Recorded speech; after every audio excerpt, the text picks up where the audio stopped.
Before Cameron Diaz ever stood in front of a camera, before the magazine covers and the box office records, she was a teenage girl in San Diego dealing with something she found humiliating, and that one struggle quietly shaped every decision she would eventually make about her career, her health, and her future, including the moment she chose to walk away from Hollywood at the very peak of her fame. Cameron Diaz was born in San Diego in August 1972, the daughter of working-class parents who had no connection to the entertainment industry. She wasn't raised around film sets or talent agents. She went to public school, started modeling as a teenager simply to earn money, and traveled the world doing fashion work years before anyone suggested she try acting. There was no master plan. Nobody around her was grooming her for stardom. So when a casting team came looking for a female lead opposite Jim Carrey in a new comedy in 1994, nobody expected the 21-year-old model with zero acting experience to walk away with the role. But she did, and The Mask turned into a massive hit, instantly placing her in front of audiences across the country. From there, her career moved at a pace most actors never experience. My Best Friend's Wedding in 1997 proved she could hold her own next to Julia Roberts. There's Something About Mary in 1998 turned her into one of the most bankable comedic actresses in the industry. Being John Malkovich showed she could handle strange, layered material most comedic stars would never attempt. By the early 2000s, she was leading the Charlie's Angels franchise and lending her voice to Princess Fiona in Shrek, a role that introduced her to an entirely new generation who had no idea she'd ever done anything else. On paper, it looked like the kind of career most actors spend a lifetime chasing and never reach. But underneath the premieres and the magazine spreads, something else had been quietly building since long before any of that fame existed, something almost none of her fans knew about. As a teenager, Diaz struggled with severe cystic acne, and in her own writing years later, she described her diet at the time bluntly, joking that if a person really is what they eat, she was basically nothing more than greasy fast food. The acne wasn't a minor embarrassment to her. She called it humiliating in interviews across the years, and for someone who would eventually become known partly for her looks, that early experience left a permanent mark on how she viewed the connection between food, health, and how a person feels inside their own body. It wasn't a passing teenage frustration she eventually forgot about. It became the foundation for how she thought about her physical well-being for the rest of her life. Eventually, Diaz overhauled her entire diet, cutting out the fast food that had defined her eating habits growing up. Her skin cleared. Her energy improved. And something deeper shifted with it. She developed a genuine, lasting interest in nutrition and overall wellness, years before that kind of thinking became a mainstream trend that every other celebrity in Hollywood would eventually adopt. That interest never faded. She continued dealing with skin sensitivity into adulthood, including documented issues with psoriasis that were noted publicly at multiple points throughout her career. The skin problems themselves never fully disappeared, but the mindset she built in response to them only grew stronger with time. While the public saw a glamorous movie star, Diaz was quietly becoming someone who read about nutrition for fun, who treated health as a genuine, full-time interest rather than something squeezed in between film shoots. Almost nobody connected that detail to her future at the time, but it would eventually become one of the central reasons she chose to step away from acting completely. While that personal interest in wellness kept developing in the background, the demands of being one of the highest-paid actresses in Hollywood were becoming harder to manage. In 2013, The Hollywood Reporter named Diaz the highest-paid female actor over the age of 40 working in the industry, a clear sign that by any traditional measure, she had reached the absolute top of her profession. But when she later spoke about what that peak actually felt like from the inside, the picture she described was far less glamorous than the headline suggested. In a conversation with Gwyneth Paltrow for Goop, Diaz explained that being the one delivering the performance meant almost every other part of her life had to be handed off to someone else, her schedule, her time, her daily decisions, because the job demanded total focus on a single thing. She described what filming a movie actually looks like in blunt terms, with 12-hour days for months at a time and almost no space left over for anything resembling a normal life. She went further than that too, describing actors as essentially being treated like children within the system, shown up where they're told to be and instructed on what to do next, with very little personal control over their own time. That kind of admission is striking coming from someone who, on paper, was one of the most powerful women in the industry. It reveals something a lot of fans never really consider, that fame and success don't automatically come with control over your own life. Often it's the opposite. The bigger the career, the less personal freedom tends to be left over.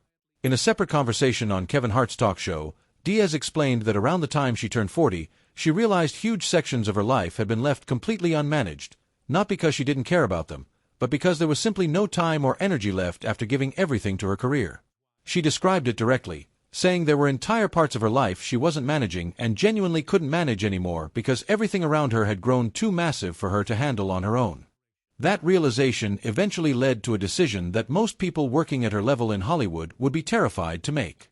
In 2014, Diaz appeared in the movie musical Annie, playing Miss Hannigan. At the time, nobody had any idea it would end up being her final film role for an entire decade. There was no dramatic farewell tour, no big announcement. The shift happened quietly. She simply stopped accepting new roles, and public appearances slowly became less frequent. It took years before she gave a clear, direct explanation for what had actually happened. In 2018, she finally confirmed publicly that she had retired from acting, and the way she described the decision focused entirely on her own well-being rather than any industry politics or falling out with Hollywood.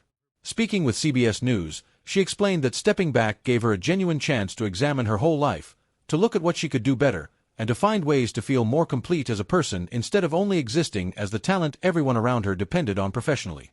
Later, speaking at the Fortune Most Powerful Women Summit, she used even stronger language, describing the decision as something she had to do in order to reclaim her own life, adding that no opinion, no offer, and no measure of success could have changed her mind once that decision had been made. That kind of certainty is rare in an industry built almost entirely around constant validation, awards, and public approval. Diaz was essentially saying that none of that mattered enough to keep her in a career that had taken over every part of her existence. This wasn't someone running away from failure or fading relevance. This was someone walking away from massive, ongoing success because the personal cost of staying had become too high to justify continuing. What she built afterward is really what makes the decision make sense. Diaz didn't disappear into total isolation once she left acting behind. Instead, she redirected her energy into a completely different kind of life, one she had quietly been preparing for without most people realizing it. In January 2015, she married Benji Madden, the former frontman of the band Good Charlotte, in a small, private wedding intentionally kept away from typical Hollywood spectacle, a clear early signal of the lower-key life she wanted moving forward.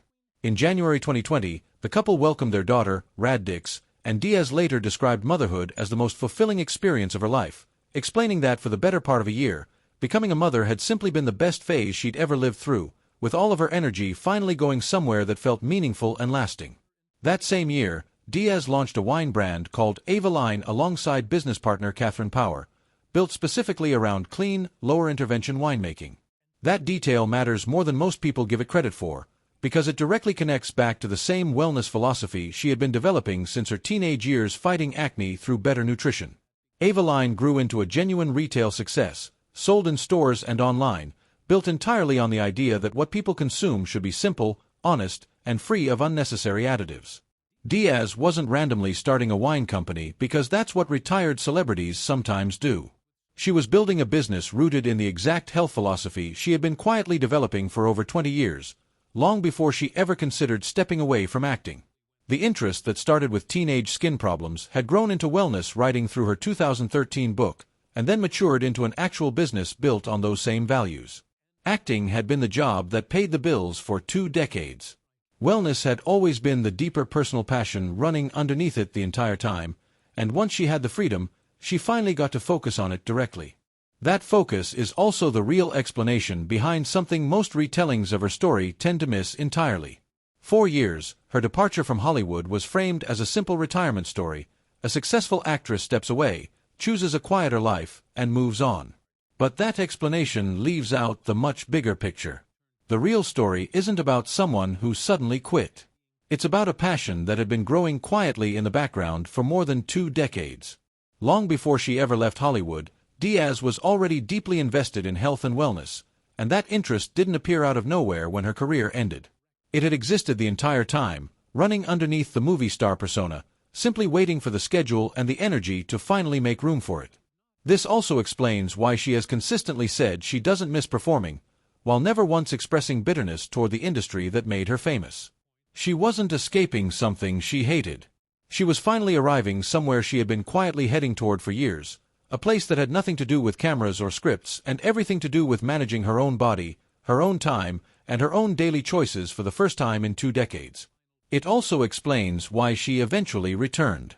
In 2024, Diaz agreed to star opposite Jamie Foxx in the Netflix film Back in Action, a decision she has said was encouraged partly by conversations involving Foxx and a close mutual friend, as well as her husband Benji Madden, who pushed her to consider stepping back in front of a camera. Diaz described herself as nervous but genuinely excited to return after a decade away. That comeback wasn't a sign that her retirement had failed. It was simply evidence that she now had enough personal balance and security built into her life to choose acting again entirely on her own terms, rather than being controlled by it the way she once was. That distinction, choosing something versus being owned by it, is really the entire heart of everything Diaz has said about her career since 2014, and it explains why she has never once sounded resentful about the industry that made her a household name. She built one of the most successful film careers of her generation, and then she walked away at the absolute peak of that success, something almost nobody at that level of fame ever chooses to do voluntarily. Most actors hold on for as long as the industry will have them, chasing one more role and one more moment of relevance. Diaz did the opposite while she was still very much in demand. In an interview with InStyle, she explained that she had given more than half her life to the public by that point, and that she finally felt it was acceptable to take time for herself and decide how, or whether, she wanted to return to that world at all. The teenage skin struggles that most fans never think twice about turn out to be one of the most important keys to understanding everything that followed in her life. The wellness identity she built quietly across 2 decades didn't disappear once her acting career ended. It simply finally had room to exist fully, unburdened by 12-hour filming days and press tours that left no space for anything else. Her return to acting in 2024 doesn't contradict any of that story. If anything, it confirms it. She came back only once she had built a life stable and balanced enough to make that choice freely, on her own terms, for a project she genuinely wanted to be part of, rather than out of obligation or financial pressure. Cameron Diaz didn't abandon Hollywood out of frustration or burnout the way so many assumed for years. She outgrew the version of herself that needed it to feel complete, spent a decade building a life centered on her own health and her own family, and only stepped back into that world once doing so meant something entirely different than it once did.